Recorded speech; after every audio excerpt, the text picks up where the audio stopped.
Cosa accadeva davvero nel cuore di una battaglia medievale? Non quella che ci viene mostrata nei film, con cavalieri scintillanti, duelli ordinati e musica eroica in sottofondo, ma la vera esperienza, cruda e brutale, vissuta da chi si trovava lì, con la spada in mano, circondato dal caos. Se ti sei mai chiesto come si svolgesse realmente una battaglia in campo aperto nel Medioevo, è arrivato il momento di scoprirlo. Preparati a immergerti in una realtà fatta di confusione, sudore, paura e istinto di sopravvivenza. La maggior parte dei soldati medievali, soprattutto quelli comuni, entrava in combattimento senza nemmeno sentire il comando per iniziare l'attacco. Il suono del corno, che in teoria avrebbe dovuto segnalare l'inizio della battaglia, proveniva spesso da una zona arretrata e sicura, lontano dal combattimento vero e proprio. Chi suonava quel corno, infatti, evitava con attenzione la mischia ed era uno dei soldati con maggiore probabilità di sopravvivenza, secondo solo ai re e ai comandanti. Non appena il combattimento iniziava, moltissimi soldati inciampavano su se stessi o sui piedi dei propri compagni, già stremati dalla tensione e dalle condizioni del terreno. Le battaglie non si svolgevano su campi ben livellati e ordinati, ma su distese fangose, piene di radici, rocce e buche, dove bastava un attimo per ritrovarsi a faccia in giù nel fango, con la caviglia girata e il fiato corto. Il modo in cui si avanzava verso il nemico era tutt'altro che glorioso. Non si correva come negli assalti cinematografici. Si procedeva a piccoli passi, stretti l'uno contro l'altro, in una massa compatta e incerta, mentre l'aria si riempiva di urla confuse, sudore acre e fiato pesante. L'atmosfera era densa, opprimente. Nessuno parlava davvero. Si gridava per farsi coraggio, non per comunicare. Alcune ricerche moderne hanno rivelato che circa il 70% dei soldati in combattimento emetteva suoni involontari che, dopo lo scontro, nemmeno ricordava. Quelle urla erano puro terrore trasformato in suono. Il primo impatto con il nemico era uno shock. Un colpo violento sullo scudo, magari seguito da una testata accidentale, faceva vibrare tutto il corpo. Nessuna musica epica, solo un frastuono assordante, metallo che colpisce metallo, grida lancinanti, suoni di ossa che si spezzano e urla disperate. I muscoli si affaticavano subito. Bastavano pochi minuti perché ogni piano iniziale si dissolvesse, lasciando un solo obiettivo: restare in piedi. Perché cadere significava essere calpestati o finire sotto i colpi dei nemici. Il terreno diventava una superficie scivolosa, sporca di sangue, vomito e fango. E sotto il sole, l'armatura si trasformava in una fornace. In molti casi, i cavalieri morivano per colpi di calore. L'interno di un elmo poteva raggiungere temperature superiori ai 40 gradi in meno di mezz'ora.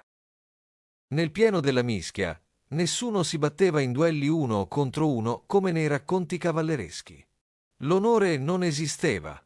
Affrontare il nemico in 5 contro 1 era considerata un'ottima tattica. I colpi arrivavano da ogni parte e le tecniche apprese in addestramento servivano a poco, non c'era spazio. Si lottava spingendo con le spalle, colpendo con i gomiti, cercando di ferire come si poteva. Molti stringevano la lama della propria spada con una mano guantata, usando il manico come un martello per colpire. Questa tecnica, realmente documentata nei trattati medievali, era chiamata colpo mortale. Ti sta colpendo la brutalità di questa realtà medievale? Lascia un like, iscriviti al canale e attiva la campanella. Le spade, contrariamente a ciò che si pensa, erano tra le armi meno comuni. Erano costose, difficili da fabbricare e richiedevano anni di addestramento per essere usate bene.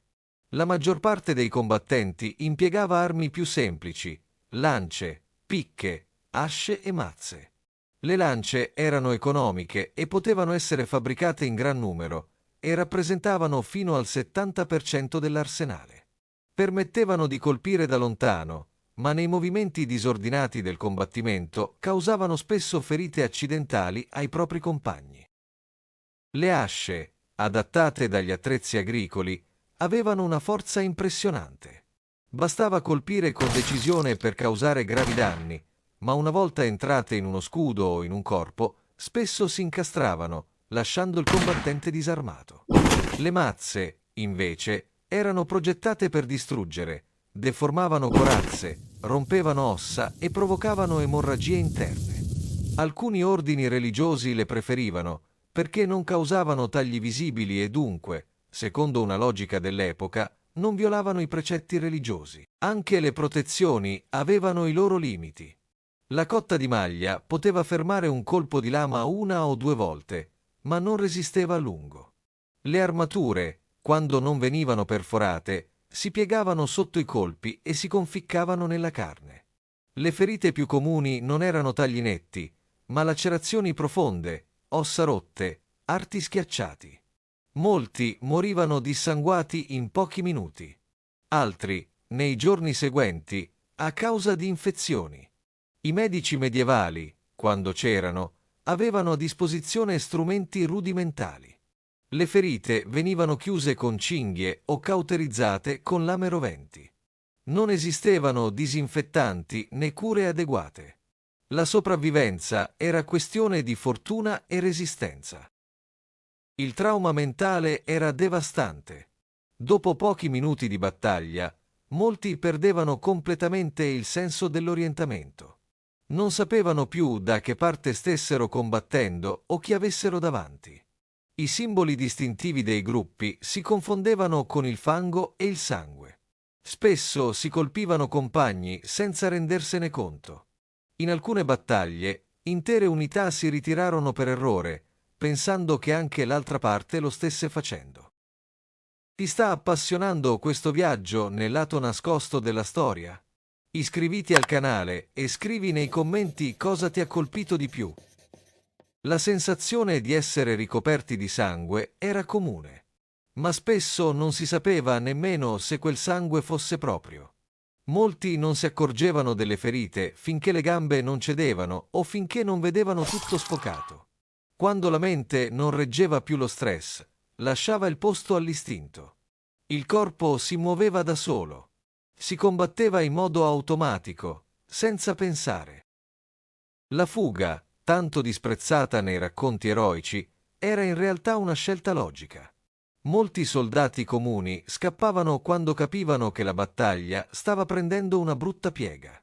Bastava che pochi iniziassero a correre per creare una reazione a catena. Alcuni si nascondevano dietro i carri o sotto i corpi degli animali uccisi.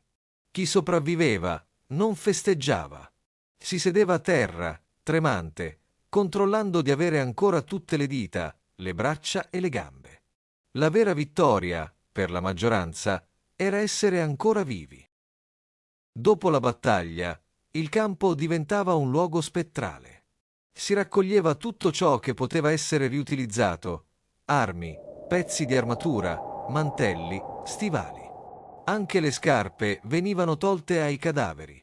Nessuno celebrava con entusiasmo. I superstiti bevevano per giorni, cercando di dimenticare. I pochi medici presenti facevano il possibile, ma spesso dovevano amputare arti con strumenti sporchi. E chi tornava a casa spesso non trovava pace. Molti sognavano ancora il campo di battaglia per anni, colpendo nel sonno ciò che ormai non esisteva più. E così, in mezzo al silenzio di un terreno coperto di corpi e sangue, dove la vegetazione avrebbe lentamente cancellato ogni traccia, rimaneva soltanto una cosa: la consapevolezza. Non di una vittoria, ma dell'orrore. Di ciò che gli esseri umani sono capaci di fare quando viene loro ordinato. Questa era una delle tante storie affascinanti e tremende del Medioevo. Ci vediamo nel prossimo episodio su Storie di vita medievale.